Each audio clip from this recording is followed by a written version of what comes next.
Cynelir y cyfarfod hwn ar ffurf hybrid gyda rhai aelodau yn y siambr y Senedd ac eraill yn ymuno drwy gyswllt fideo. Bydd yr holl aelodau sy'n cymryd rhan yn rhyfodion y Senedd le bynnag y bont yn cael eu trin yn gyfartal. Mae cyfarfod llawn y gynelir drwy gynadledd fideo yn unol ar rheolau sefydlog Senedd Cymru yn gyfystyr y thrafodion y Senedd at ddibenion deddf Llywodraeth Cymru 2006. Bydd rhai o ddarpariaethau rheol sefydlog 34 yn gymwys ar gyfer cyfarfod llawn heddi, mae'r rheini wedi nodi ar eich agenda chi.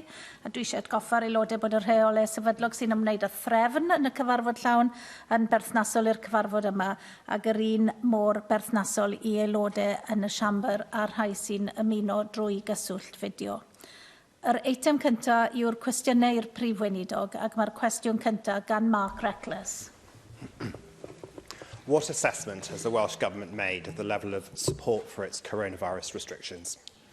So, with tests of public opinion continue to indicate strong majority support for the actions being taken by the Welsh Government to keep Wales safe.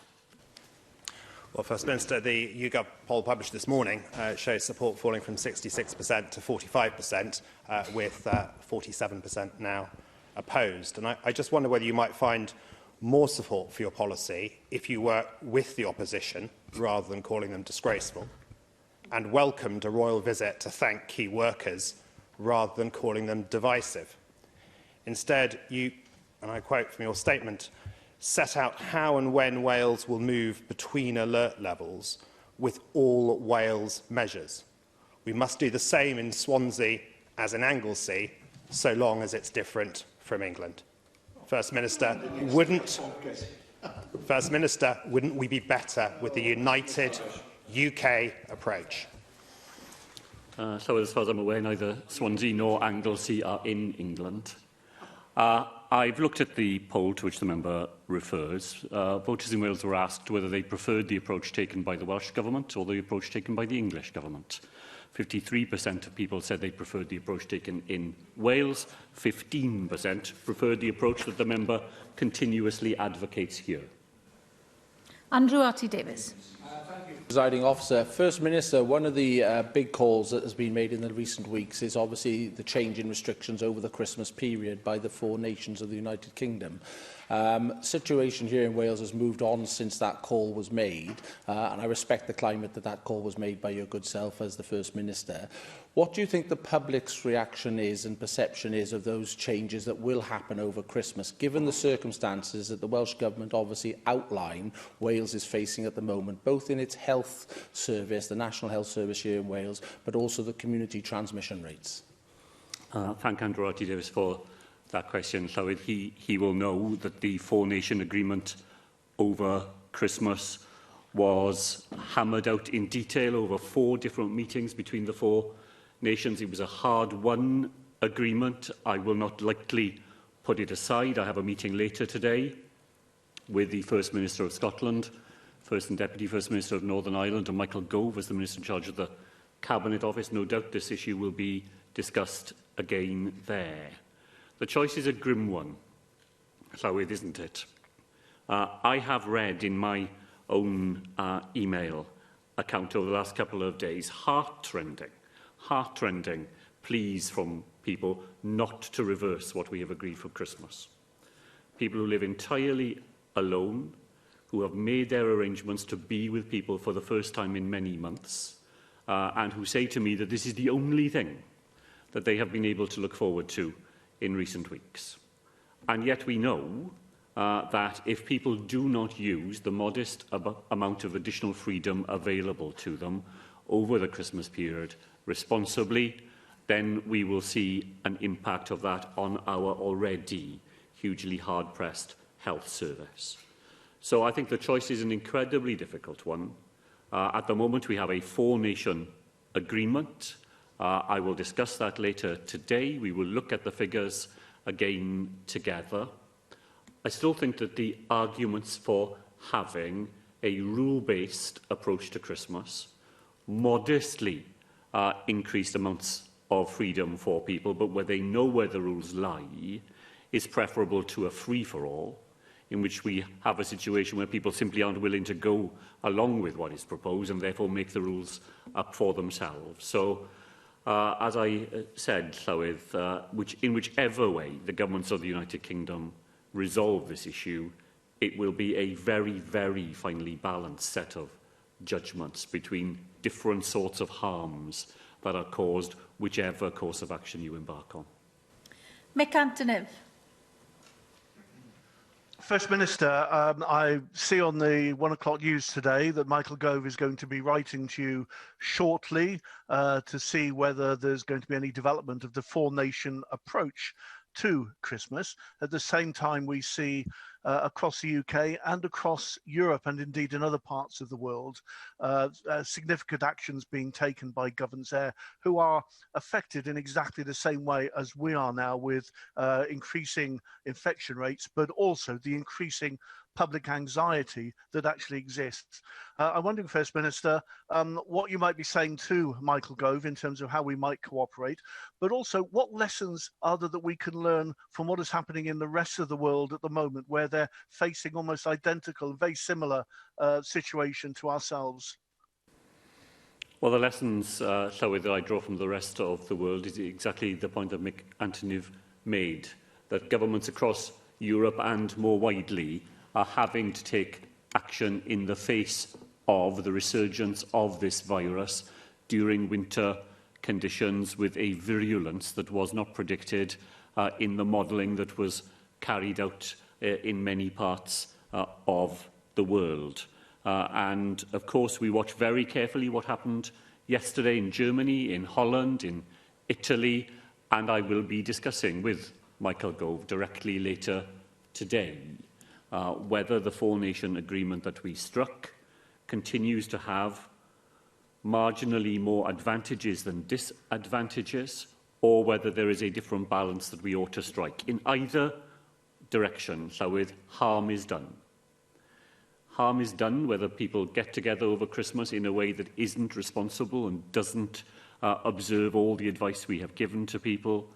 If we seek to prevent people from meeting over Christmas, a different sort of harm will be done to people's sense of mental health, to people's sense of how they can survive through this incredibly difficult year together. It is not at all a choice between one course of action that has clearly all the advantages and none of the disadvantages, and another course of action where all the disadvantages are to be found. In any direction, it is a very careful and difficult balance with pluses and minuses on both sides of the ledger. Cwestiwn 2, Caroline Jones. Diolch, Llywydd.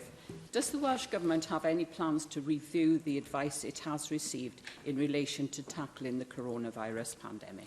Thank the member for the question, Llywydd. The Technical Advisory Cell provides coordination of the latest scientific and technical advice to support the Welsh Government decision-making. This includes regular reviews of the evidence, analysis and advice from the UK's Scientific Advisory Group for Emergencies and a wide range of other national and international sources. Thank you, First Minister. Throughout the pandemic, you have followed the advice provided to you by the Technical Advisory Cell, yet the pandemic is raging out of control in Wales. Therefore, many people are concluding that there is either a problem with the advice or with its implementation. And as we cannot see the advice given to ministers, just summaries, we can only conclude that the advice given could be suspect. First Minister, science doesn't operate in secret. It relies on rigorous peer review. So will you commit to fully publishing all scientific advice given to ministers and establish a scientific review board to red team all COVID-19 control measures before they're introduced? Thank you. Diolch. Well, Llywydd, the problem is not with the advice or with its implementation. The problem is the virus. If the advice was wrong, uniquely here in Wales, then how is it that, as we heard in the last question, governments in other parts of the world are facing exactly the same dilemmas?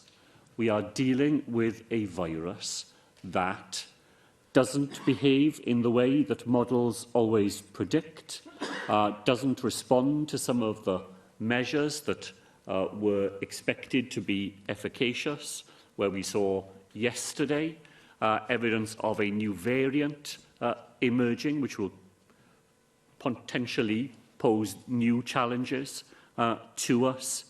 The problem is not the advice. The advice is as good advice as you can get. The problem is dealing with a virus which is full of unexpected and difficult surprises, and where there is no single simple approach to be found anywhere in the world that can be picked up from one part of the globe and dropped down in another with a guarantee of success. Janet Finch-Saunders. Diolch, Llawi.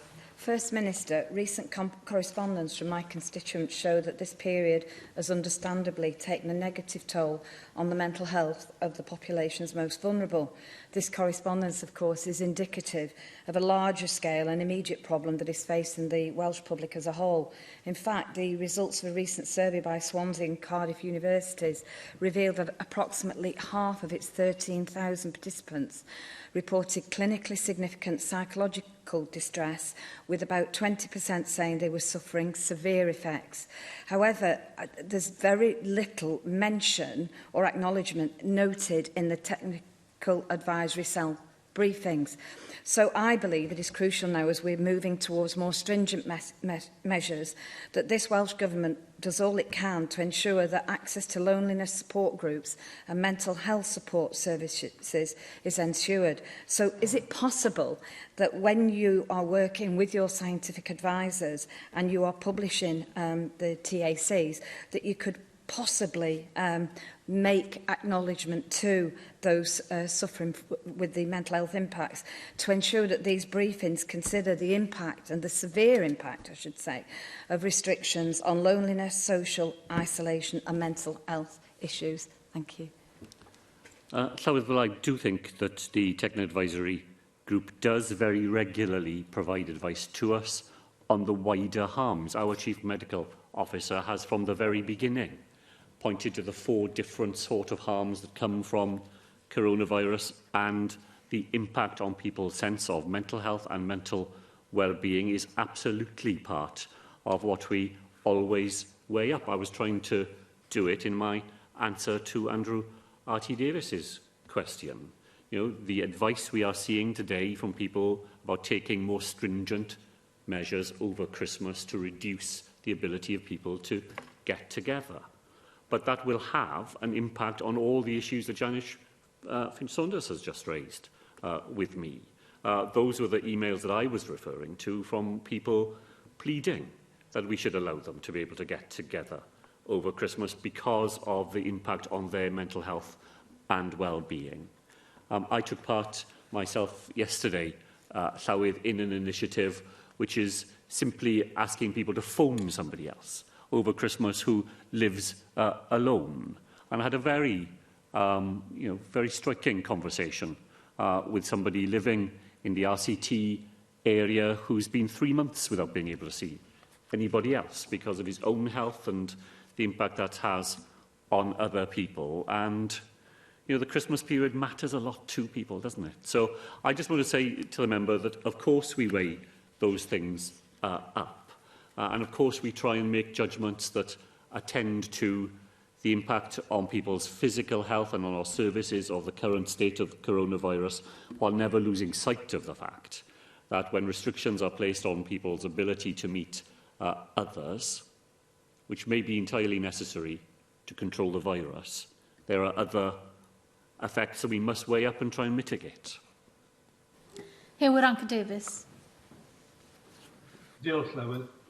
First Minister, could I ask what efforts have you made to reach out to the main party leaders in order to keep them informed of the medical and scientific advice and the data and the difficult choices to be made? At this time of a continuing national crisis, facing a continuing pandemic, the people of Wales would hope that all political leaders and spokespeople would seek every opportunity to be well informed, and also expect the First Minister to make those opportunities available to the opposition. So can I ask, have you had that good and timely engagement with the main opposition party leaders so that they can themselves engage as fully as possible in the challenges we face in Wales, and so that their public pronouncements can be well informed and promote this message of saving lives, protecting our precious NHS and the people who at this very moment are working on the front line in dangerous and difficult circumstances? So I thank Hugh Davis for that. Well, for many months now, we have had a pattern on a Wednesday morning of a meeting involving both the Leader of the Opposition and the Leader of Plaid Cymru to make sure that we are able to share with them, sometimes on a reasonably confidential, necessarily confidential basis, the advice that comes to Welsh Government. And I'm very grateful to both of them for the time that they've taken and the efforts they've made to be available and participate in those meetings. I don't think the Leader of Plaid Cymru has missed a single one of them. I have done my best when we are coming to major decisions and major announcements to make a telephone call to the Leader of the Conservative Party and of Plaid Cymru in advance of that, so that they are at least cited on what it is that we are trying to achieve. I agree with what Hugh Davis said, that the more those opportunities are taken, the better able we are to try and, where we are able to do so, send common messages out to people in Wales about the nature of the public health emergency we continue to be gripped by, and the actions that we can take in our own lives, as well as the actions the government can take to make a difference to it. Cwestiynau nawr gan arweinwyr y pleidiau, ac felly'n gyntaf arweinydd y ceidwadwyr, Paul Davis. Diolch, Llywydd. First Minister, as you know, unfortunately, Wales has the highest COVID-19 infection rate in the UK, and 8 of the UK's top 10 worst infected areas are currently in Wales, with Merthyr Tydfil, Neath Port Talbot and Bridgend all in the top 3. Naturally, speculation still remains over whether further measures will be introduced and how those restrictions could affect people's lives and livelihoods. First Minister, with cases so high in Wales, can you tell us when you intend to make a decision on any further restrictions in Wales? And given that the Welsh Government's own coronavirus control plan confirms that a case rate of more than 300 cases per 100,000 people is under alert level 4, can you tell us whether you are now looking to escalate Wales to the next level? So I thank Paul Davis for that question.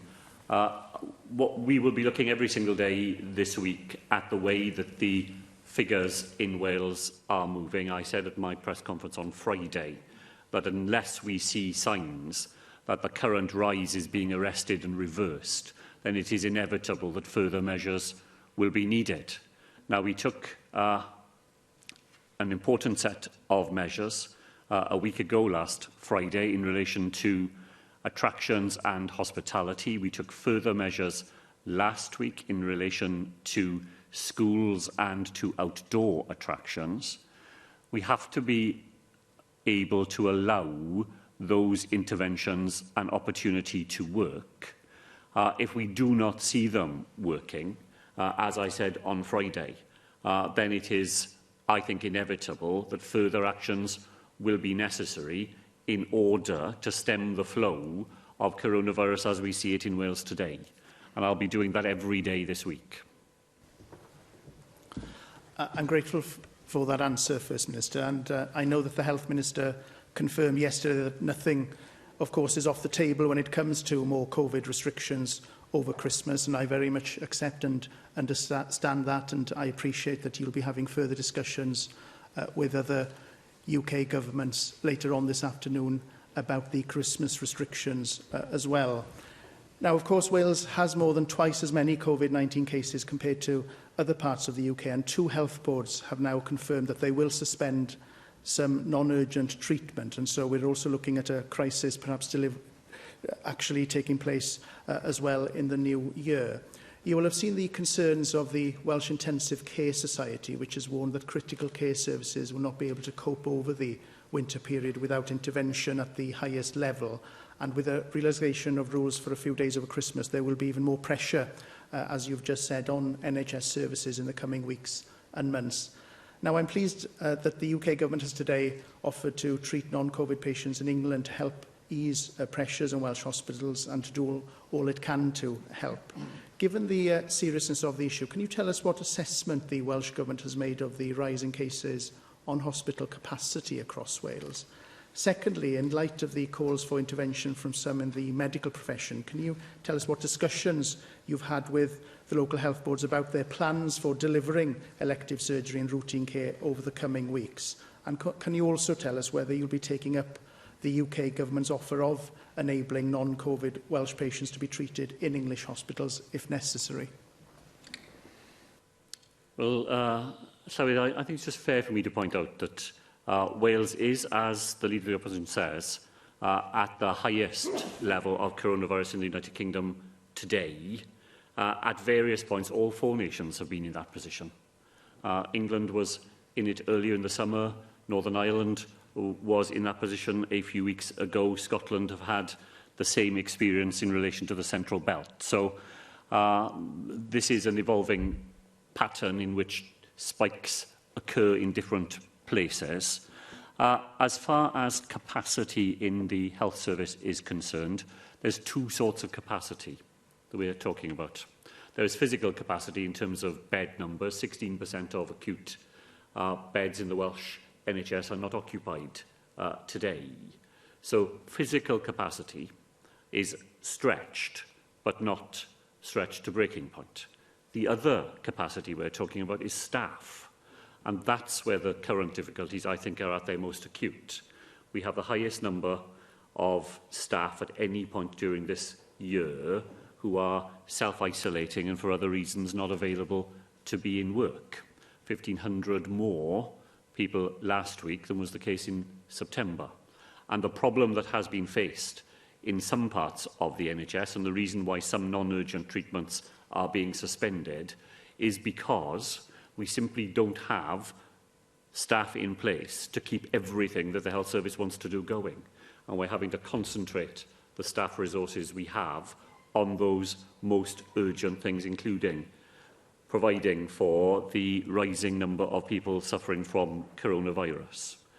So we rely on a regular engagement with all our health boards to look at the capacity of the system to continue to do things other than coronavirus, and that varies from health board to health board at the moment, but it is a daily engagement that we have with them in order to make sure that, as far as possible, the health service does all the things we would all want it to do. As to the letter on mutual aid, of course, I will reply to it, once again endorsing the principle of mutual aid, which has been there through coronavirus. Wales has supplied £11 million, 11 million items of PPE to the English NHS during this crisis as part of our mutual aid. And the letter that I've received today restates that, and I'm very happy to once again endorse it. First Minister, whilst the COVID pandemic continues to escalate in most parts of Wales, there are still some valid concerns from many across the country about the negative consequences of further restrictions, and particularly, as you said earlier, the effect on people's mental health.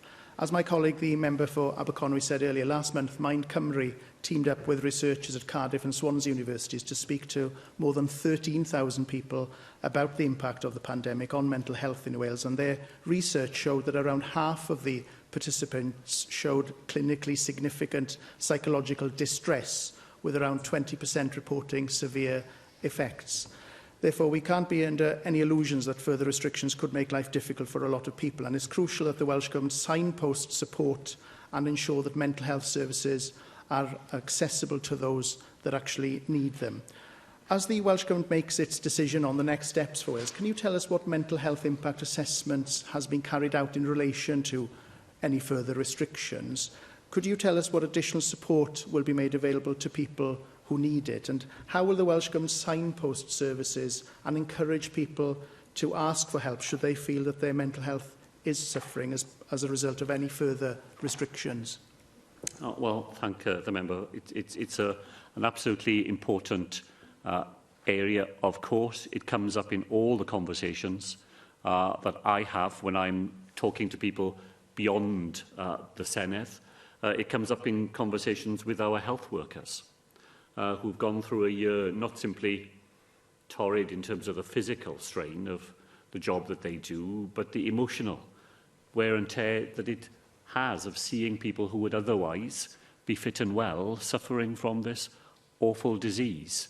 It comes up very regularly in the discussions that I have with young people who are very alert to the impact that this year will have had on their sense of resilience and looking to the future. I think what we have learned through the many different impact assessments that we have done is that mental health services have to be provided in a range of different ways, because the sort of help that any one person might wish will vary from the way that other people will wish to access it. And it's why we have the range of services that we do, a 24-hour, 7-day-a-week telephone helpline for people who want to talk to somebody who they don't need to meet again. And for some people, that is the best way of dealing with it. They don't want to have a conversation continuously. They want to be able to speak to somebody, knowing that that person is skilled and able to help them, and know when they put the phone down, that's the end of the conversation. Our young people are often inclined to prefer online types of help with mental health and well-being issues. They like to use the sort of exercises and help that is available in that way, and other people would prefer to sit down face-to-face with somebody and know that if they need to speak to that person again next week, that person will be available to them. We have strengthened all of those strands in the response that we have made over the past months to try to respond to the impact on people's sense of well-being. The signposting to those services relies not simply on what the Welsh Government does, but on our partners in the third sector, such as Mae'r Cymru, and in our public services as well. And as we go into next year, where we hope very much that there will be some more reasons for being optimistic that this experience will come to an end, we will still need to attend, not just to the immediate impacts of the virus, but the long impact the coronavirus can have on people's physical, but also their mental well-being. Arweinydd Plaid Cymru, Adam Price. Diolch, Llywydd. The UK Prime Minister has repeatedly scored own goals by only partially and belatedly heeding Marcus Rashford's call to provide free school meals in England. While the Conservative government has an ideological objection to helping the most vulnerable in society, in Wales we have a moral obligation. Providing free school meals is one of the best ways of mitigating against the worst effects of a second wave of Tory austerity, which will hit the poorest hardest, as the Marmot review published today has shown. In its own report in June last year, the Bevan Foundation found a number of shortcomings with the current free school meal system in Wales. The value, the form of the support, they say, is not sufficient to lift enough children out of food poverty. With 180,000 children living in poverty in Wales, and do you regret dropping the long-standing target to eradicate child poverty by this year? And does that place a greater responsibility on you now to act? Well, Llywydd, I think the Welsh Government's record in relation to free school meals during this pandemic will stand up to very close examination. We were the first part of the United Kingdom to guarantee free school meals during the early part of the pandemic. We were the first part of the United Kingdom to guarantee that we would continue to provide free school meals right through the autumn and into the spring of next year. The allowance that we provide for free school meals per pupil is higher than England, higher than Scotland, in fact the highest in the United Kingdom. Of course, child poverty matters hugely to us, and there are more things that we would wish to do. It's why during this term we have doubled and then doubled again the number of times during a child's school career that they are able to take advantage of what was once called the school uniform grant. And as from next calendar year, we will begin to roll out an additional sum of money available to pupils in year 7 in the first year of secondary school, an additional sum of money to their free school meal allowance every day, to make sure that those children do not have to choose between eating breakfast or eating lunch. First Minister, as you are aware, the Scottish Government has recently committed to universal free school meals for all primary school children. In 1943, Finland introduced a law clearly requiring free school meals to be served to all children, a policy that is in place still today. And as the Finnish experience has shown, we've modelled much of our education system after them. And actually this commitment is right at the heart of the model, because it's food education in schools. It's a holistic tool which they use to deliver far-reaching benefits beyond the school canteen. Figures from the Child Poverty Action Group show that over 70,000 children living below the poverty line in Wales are not currently eligible for free school meals. To right this wrong, a Plaid Cymru government would raise the eligibility threshold so that children in every household in receipt of universal credit would receive free school meals, and we'd set a clear timetable to extend free school meal provision to every pupil on the Finnish model, beginning with universal free school meals for infants. First Minister, would you support this endeavour? Well, I will want to see the detail of what Plaid Cymru is proposing, and in particular, Llywydd, I will want to see where the money is to be taken from in order to pay for such a commitment. Because when you are in government, that is the choice you face. That money spent on one purpose cannot be spent on something else. We spend our budget every year right up to the maximum. And this year and next year, we will be drawing additional money out of reserves in order to be able to continue to defend our public services here in Wales. So I will look at the detail of what the member is proposing, not simply the headline that he's offered us this afternoon, but where he thinks, how much he thinks this will cost, and where he thinks the money will come from in order to pay for it. And if I can see the detail of that, I'll be happy to consider it. Let me agree with what Adam Price said, though, in opening, because, of course, a meal in school is far more than just food. The campaign for free school meals was launched here in Cardiff in 1906, in City Hall here in Cardiff, where the Fabian Society published a pamphlet which has one of my favourite titles of all political pamphlets, because the title of the pamphlet was, "And They Shall Have Flowers on the Table." And it is a beautiful title, and what it tells you is that the case for free school meals was not simply feeding children, but it was valuing children. It was telling children who came to school that they were people that their society invested in and wanted to do the best by. They shall have flowers on the table.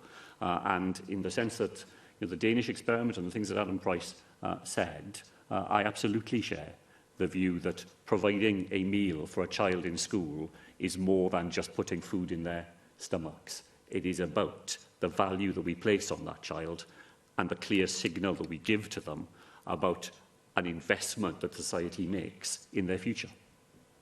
Yes, I don't need to tell you about the value of progressive universalism. The point of universality is that you ensure then that everyone who needs it gets it.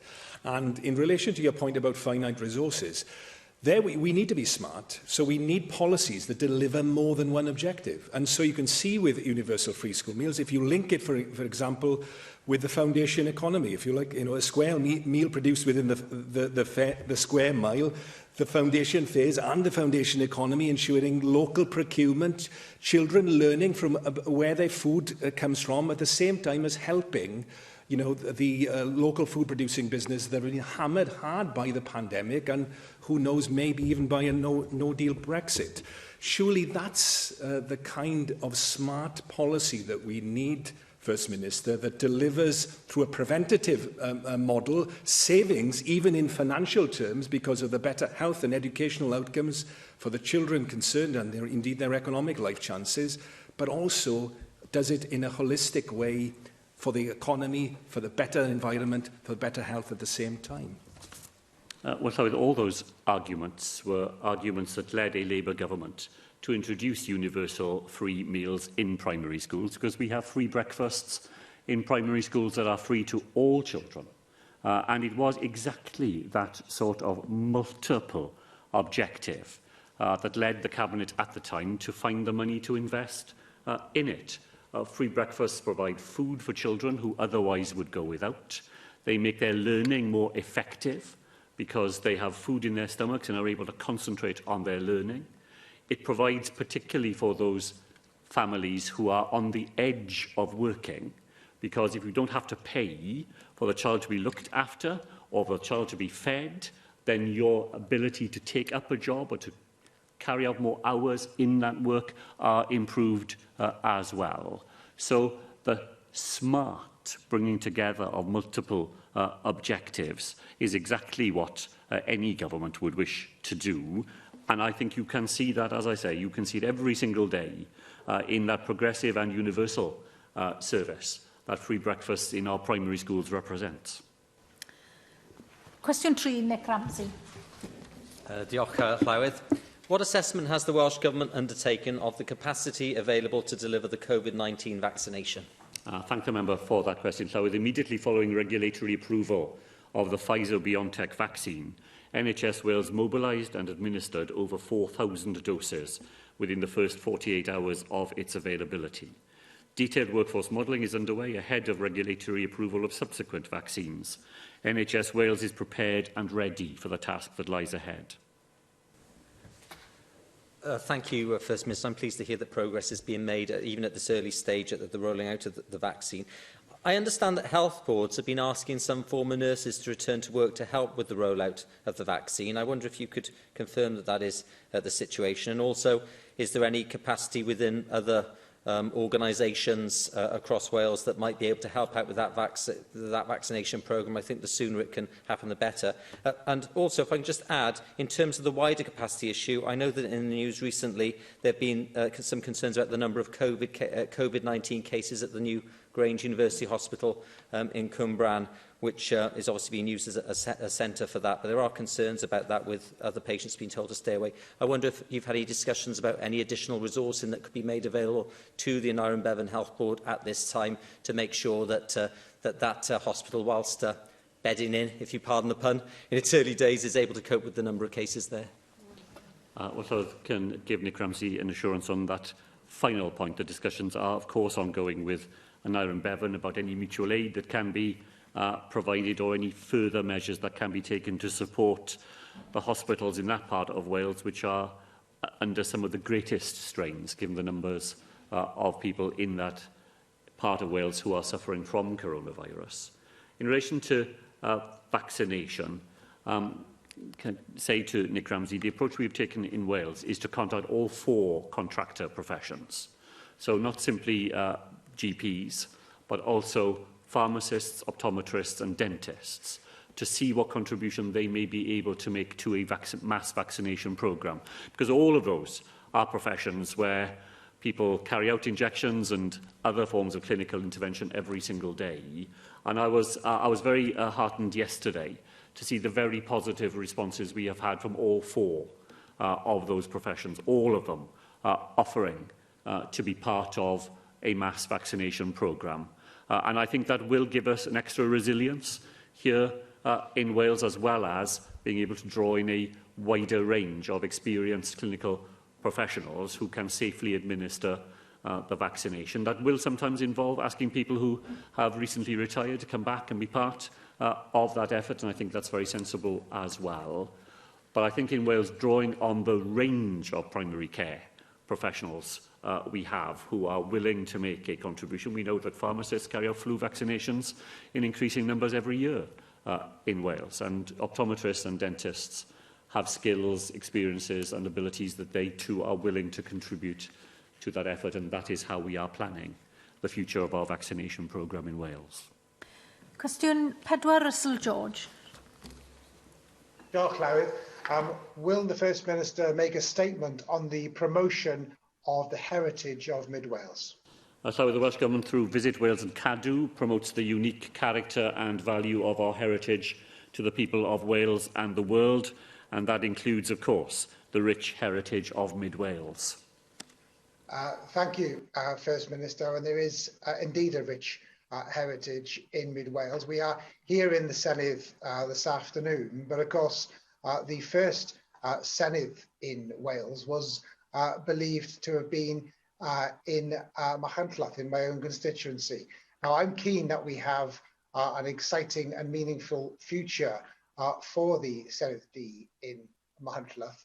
I'd certainly like to see the Owen Glyndŵr Centre used by this Senedd and the Welsh Government, perhaps to a greater extent than it has been since devolution. So can I ask you, First Minister, to commit liaising with your officials to explore how the Senedd D in Machynlleth can be used by the Welsh Government, particularly when it's hosting events and promoting Wales around the world, to emphasise the heritage and culture that we have here in Wales, and in doing so reach out to the trustees of the centre to support them in their ambitions for the Senedd D.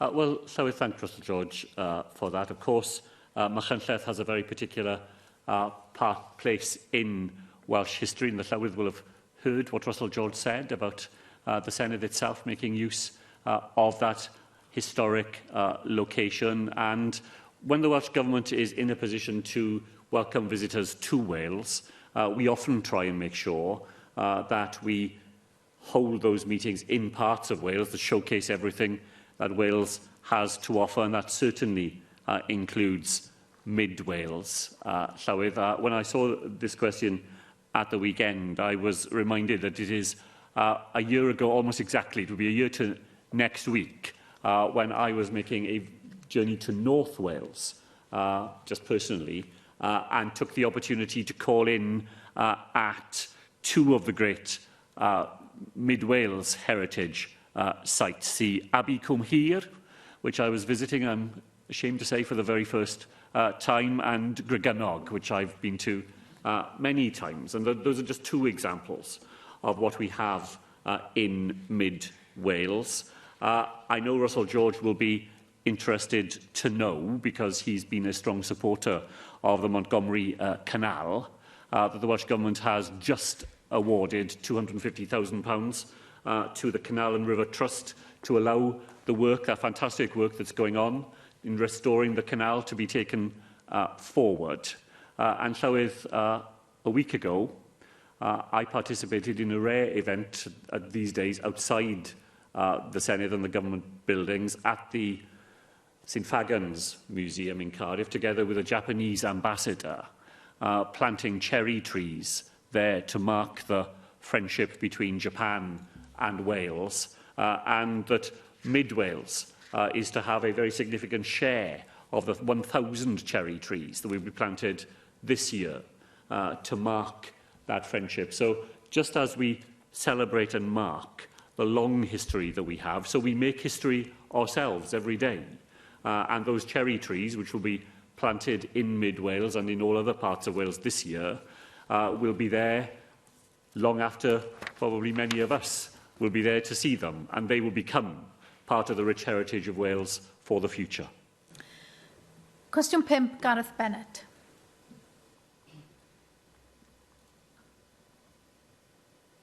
Diolch, Llywydd. What funding has the Welsh Government provided to businesses in South Wales Central during the COVID-19 pandemic? Llywydd, business support for the region includes £137.6 million for over 10,000 businesses via the COVID-19 non-domestic business rates grant scheme, and over £66 million through the first three phases of the Economic Resilience Fund. Thanks for that response.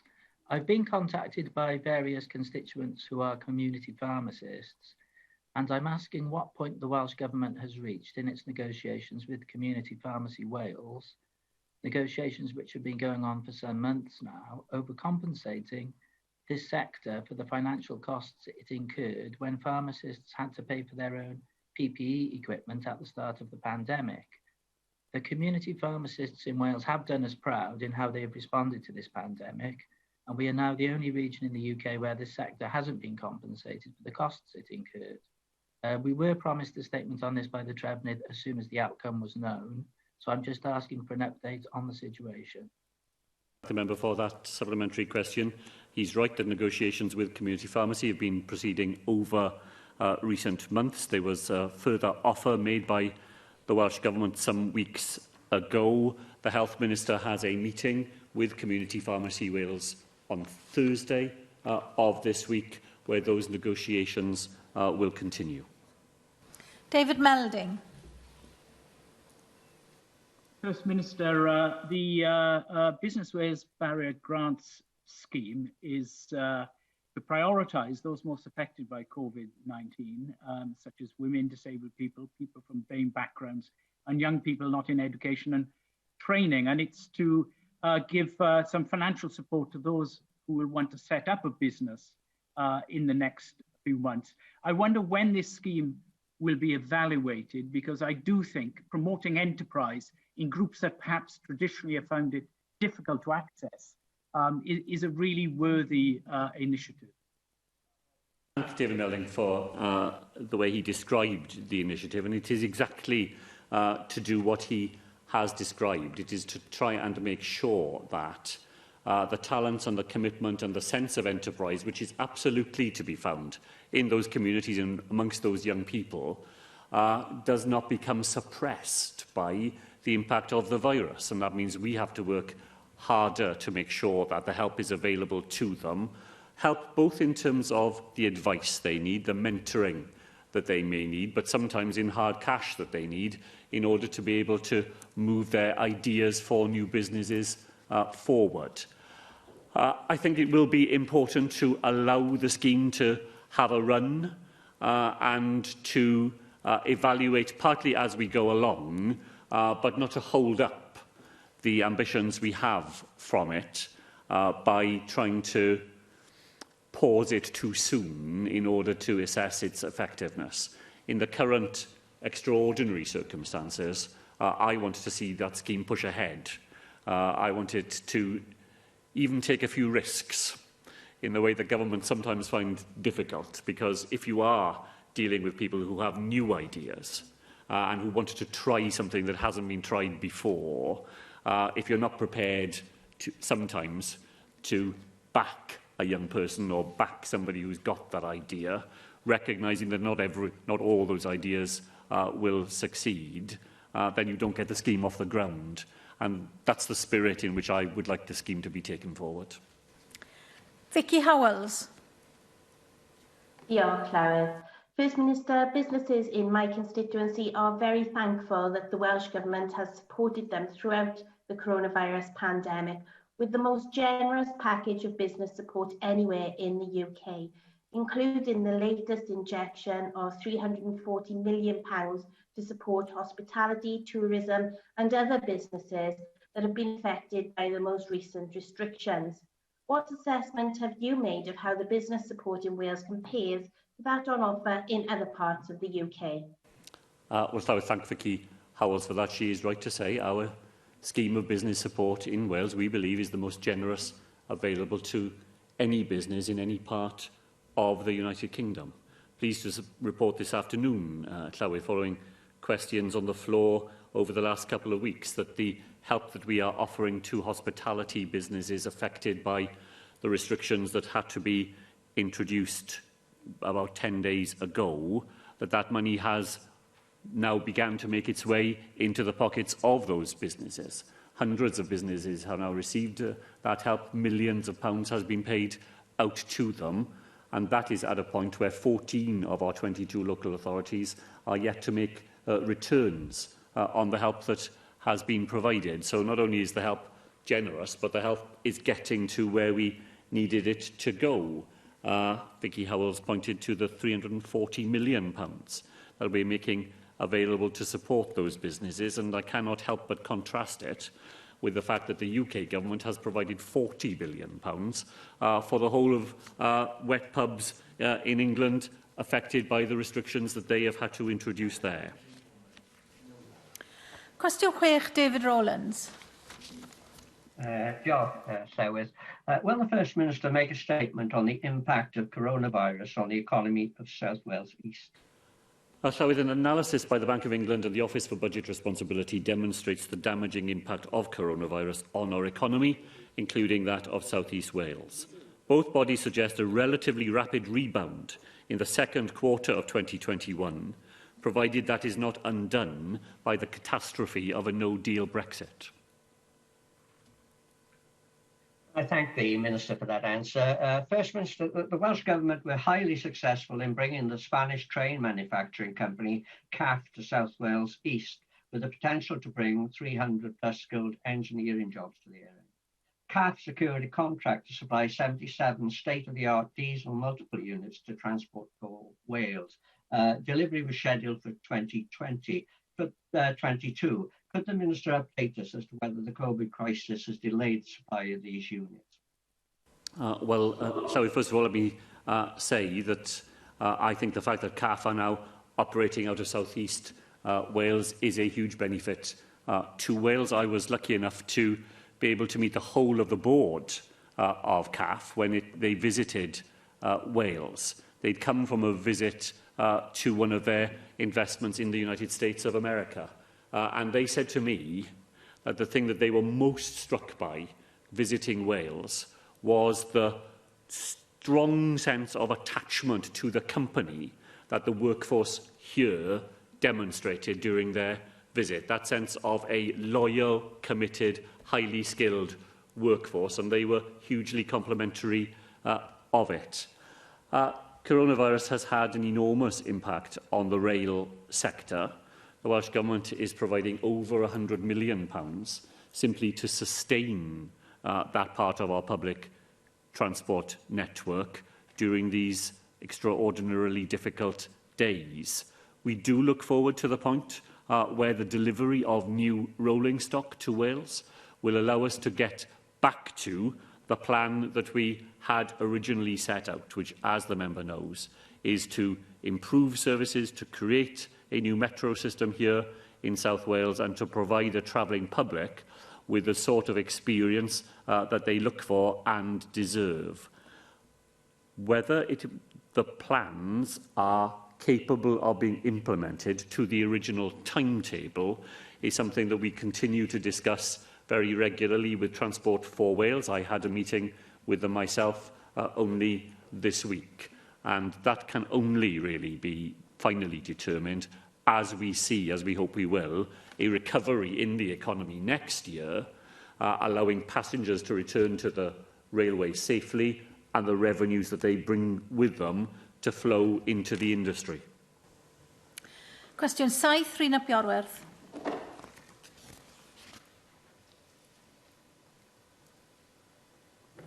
Diolch Llywydd. A wnaeth y Prif Weinidog ddatganiad am gymorth i busnesau Ynys Môn yn ystod y pandemig. Diolch i Rhina Piorwerth am y cwestiwn. Llywydd, mae busnesau yn Ynys Môn wedi derbyn gwerth bron i 30 miliwn o bunnoedd o grantiau cymorth gan Llywodraeth Cymru yn ystod y pandemig, heb cynnwys cam diweddaraf y cronfa cydernid economaidd.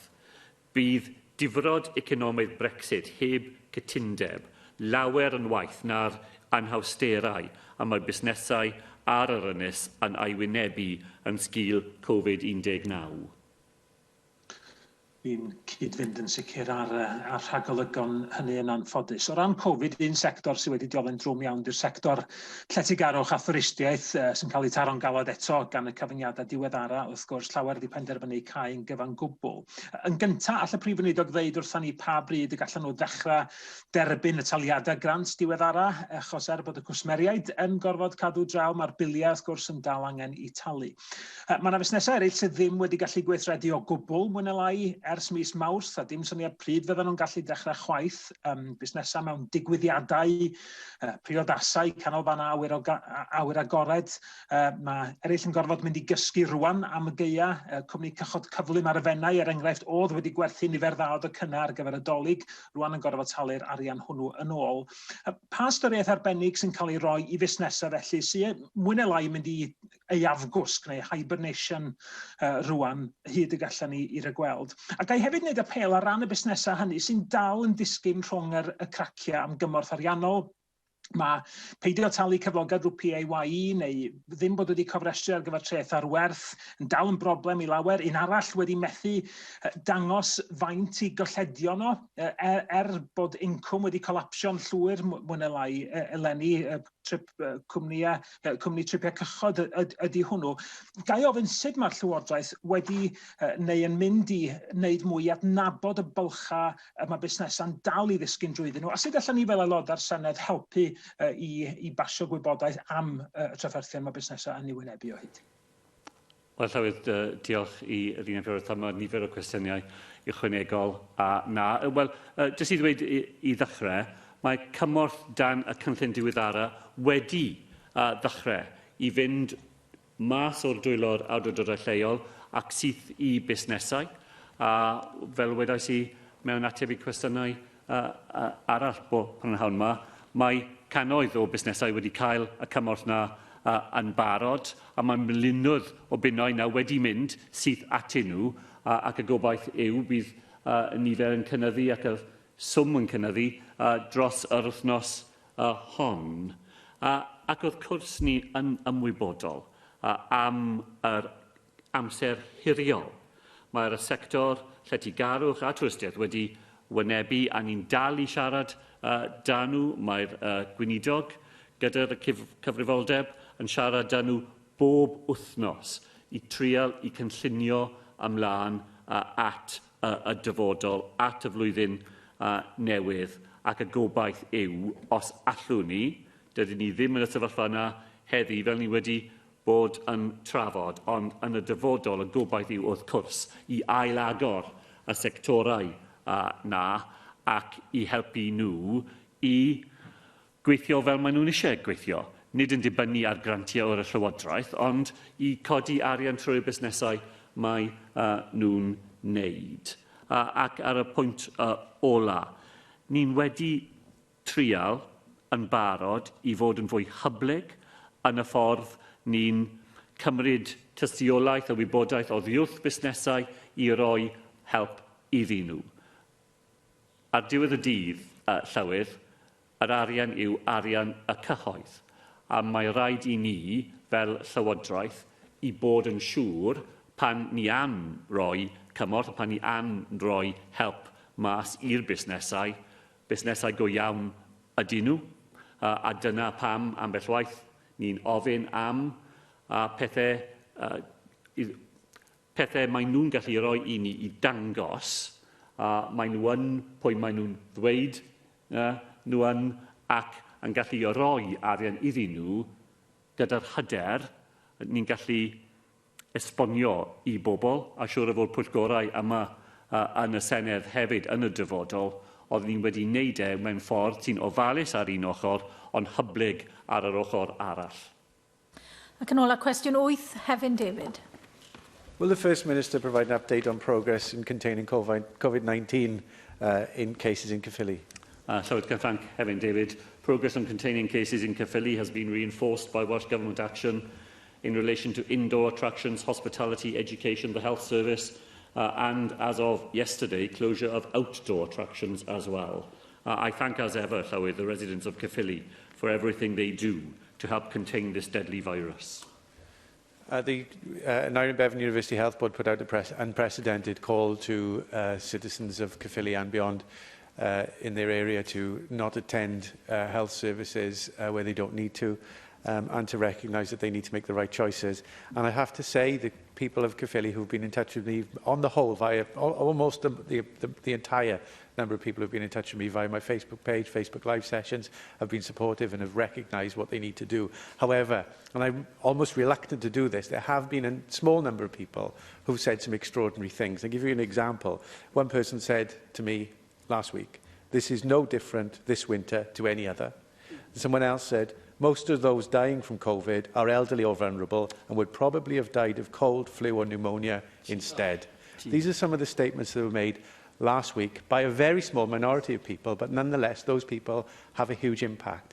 Will the First Minister explain again how this is an unprecedented crisis, how it's having a huge effect on our NHS, and that the rules that are in place are the very maximum people should do and should not be an invitation to do anything any further? We need to take this seriously.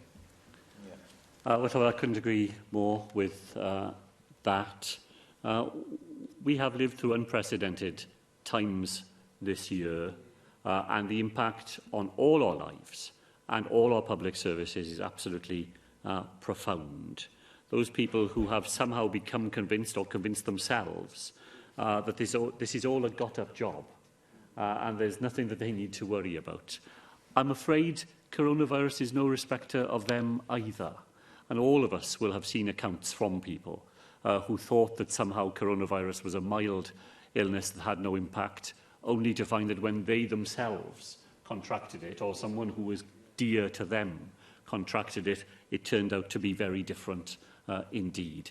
That is why we make the appeal that we do to people in Wales, not to lean on the rules, not to try and find ways of stretching the rules, but to think in each one of our daily lives what we should do rather than what we can do. And if we do what we should do, then we will avoid contact with other people when we don't need it. We'll travel only when we must. We will work from home for wherever possible, and we will certainly observe the advice that comes from the health service as to how only those who need to be in a hospital should be in a hospital. And that advice that people in Caerphilly and the Gwent area have had from the Aneurin Bevan Health Board, I'm sure, as Hefin David said, will be very carefully observed by the vast majority of people. The sad thing about coronavirus, Llywydd, is that it only takes a small minority to believe that they are somehow beyond the rules to have a far disproportionate impact on the spread of the virus to everybody else. Diolch i'r Prif Weinidog. A'r eitem nesaf felly yw'r cwestiynau i'r Prif Weinidog a'r Prif Chwip, ac mae'r cwestiwn cyntaf gan Vicky Howells. Diolch, Llywydd. Will the Deputy Minister make a statement on support for women's refuges in Wales during the COVID-19 pandemic? This year we've invested over £4 million of additional funding in the Fawdr SV sector. This includes £1.3 million of new money for dispersed community-based accommodation, which will free up refuge space. And during the pandemic, I've repurposed funding to support refuges and published guidance for providers. Thank you, Deputy Minister, and I acknowledge that support and welcome it greatly. I've recently spoken to RCT Women's Aid, who tell me that they can't get on-site COVID-19 testing for staff or residents of refuges, which is causing them problems and impacting on their ability to help people in need. Can you raise this with colleagues in Welsh Government so that women's refuges can perhaps be treated in the same way as care homes for the purpose of COVID testing? Well, I thank Vicky Howes for that important question, and I have raised this with the Violence Against Women, Domestic Abuse and Sexual Violence Strategic Group. That meets regularly with all the service providers, and they invited the Test, Trace and Protect officials to attend the meeting and to discuss this with the strategic group to answer questions and address concerns. So Welsh Government is currently considering access to testing for asymptomatic underrepresented groups. This would include both workers and clients in hostels, as well as refugees, because they are being considered as part of this work. I think Test, Trace and Protect protocols would apply, of course, if anyone living or working in a refuge is able to access testing. They obviously have to show symptoms of coronavirus. But those in refuge who have vulnerabilities and receive support services, we need to ensure that we can access this, and I believe the discussions ongoing with the providers and Women's Aid, of course, will lead us to the right outcome. Angela Burns. Thank you, Presiding Officer. Deputy Minister, a report from the Rural Crime Network last year, highlighted by Welsh Women's Aid, found that for victims of domestic violence in rural areas, and I'm going to quote directly here, barriers to action are far more complicated and inhibiting in rural areas than in urban areas. In rural areas, it seems likely victims do not know where to go for the type of support required. It is harder to coordinate or access, and the fear of any approaches becoming known is higher. Given that less survivors in rural settings disclose, services obviously will need to be based on need rather than demand, and it requires a deliberate strategy to ensure research, data and analysis are not skewed towards the urban demands. and is fully inclusive of our rural community. So I just wondered, Deputy Minister, if you could outline what actions your government has taken to redress this urban bias and to ensure that the needs of rural victims of domestic violence are also fully addressed. Thank you to Angela Burns for that important question. And the issues of rurality are being addressed. In fact, I thank Joyce Watson, who convened and hosted a meeting on the White Ribbon Week, which specifically focused with the National Federation of Women's Institutes on issues of domestic violence in rural areas. And issues, for example, that ways in which we can support and help have been made available. We've got 6 video conferencing suites across Dyfed-Powys in your region to make it easier to hold those all-important cross-sector case conferences, the MARICs. We provided additional funding for dispersed community-based accommodation, providing funding to enable witnesses to give evidence remotely with support from service providers. And indeed, in terms of that extra money for community-based accommodation, £427,543 been allocated directly to Mid and West Wales. But training is crucially important. Around 30,000 professionals trained through our national training framework in Mid and West Wales last year. So it has to be an all-Wales response, but rurality, I can assure the member, that is crucial in terms of reaching out and providing that support. Cwestiwn 2, Mandy Jones. Diolch, Llywydd. Will the Deputy Minister make a statement on efforts to improve community cohesion in North Wales? We've invested an additional £1.52 million since April in our community cohesion programme. The regional cohesion teams in North Wales work closely with key partners, including local government, the police, third sector, fostering cohesive communities, providing support and information, and monitoring and mitigating community tensions. Thank you, Minister. I read the report of the Task and Finish group led by Gaynor Legal with interest. Now that relevant monuments have been identified, I'm interested to hear your plans for the next steps and your assessment as to how those steps will impact community cohesion in my region and indeed in the rest of Wales. Thank you.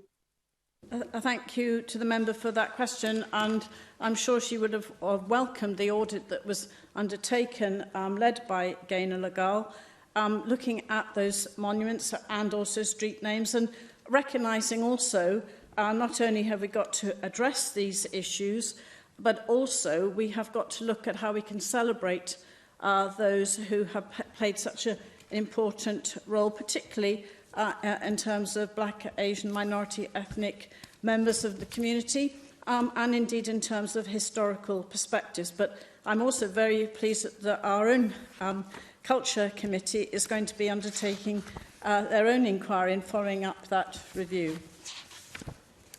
Janet Finch-Saunders. Diolch, Llywydd. Deputy Minister, the pandemic has had a profound impact on the way our constituents meet their loved ones, their support networks, and indeed how they conduct their business on a daily basis. Now, a stable digital broadband connection is now more important than ever, so that people can feel part of an inclusive and cohesive community.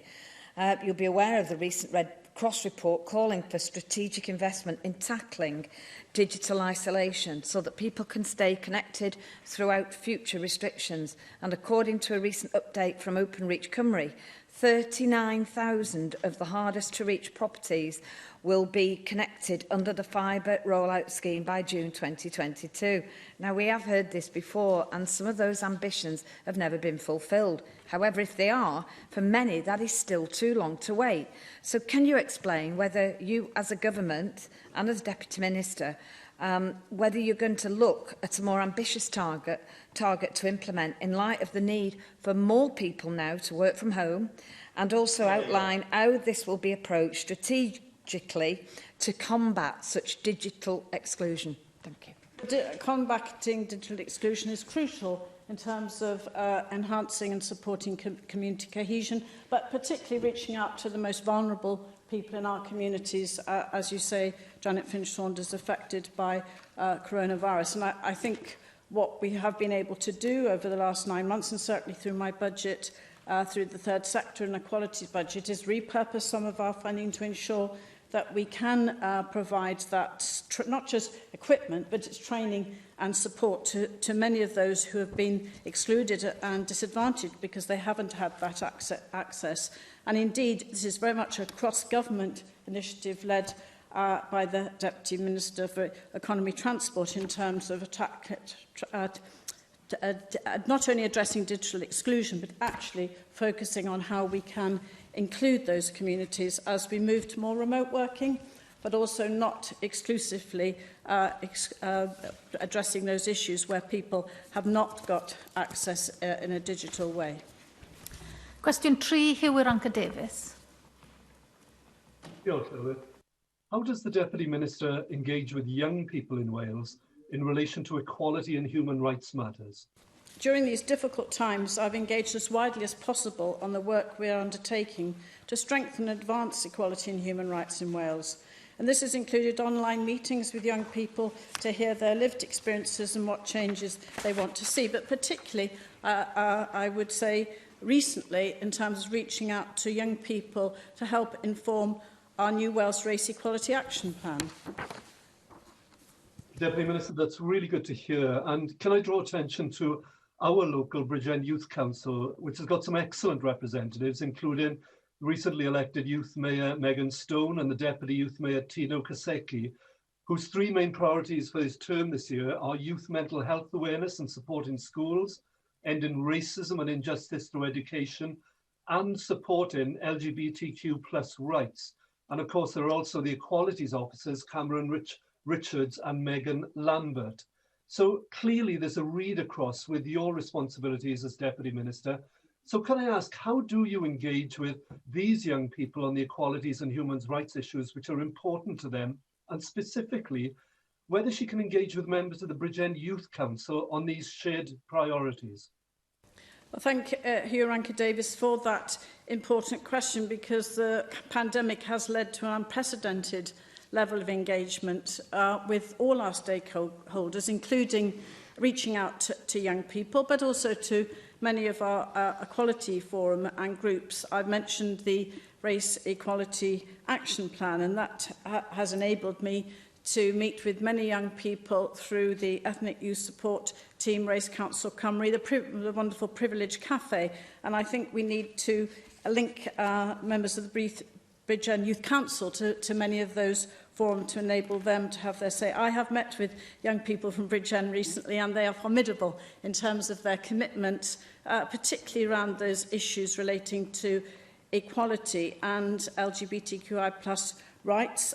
So I hope that they will also be able to inform the research and the consultations we're undertaking with the Race Equality Action Plan, but also on the LGBT+ action plan, and the work that we're doing in strengthening equality and advancing human rights in Wales, where we are obviously moving forward with not just research, but looking at legislative models, which I would hope they could engage with. But I would very much like to meet with the Bridgend Youth Council. Laura Ann Jones.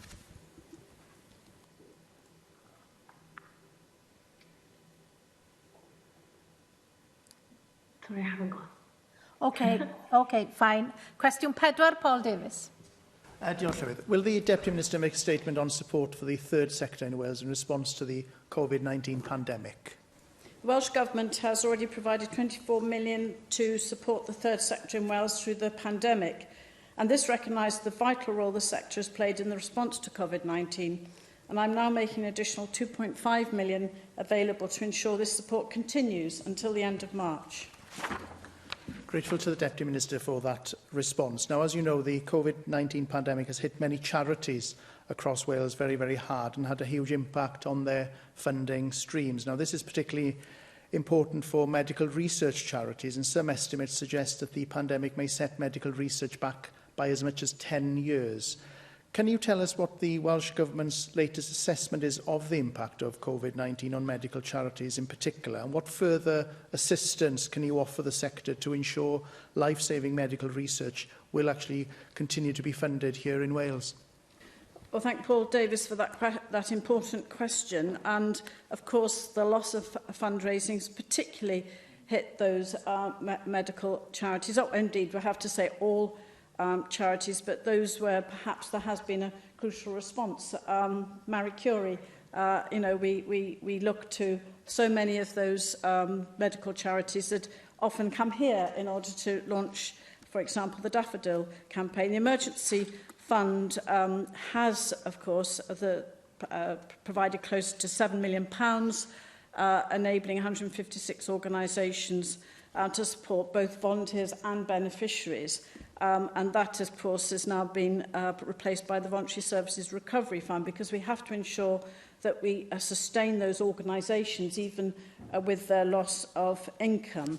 But I will also look at the particular impact on medical charities and report back to the Senedd on that particular sector in our third sector and charity organisations. Question 5, Angela Burns. Thank you, Presiding Officer. Minister, what support is the Welsh Government providing to tackle domestic violence in Carmarthen West and South Pembrokeshire?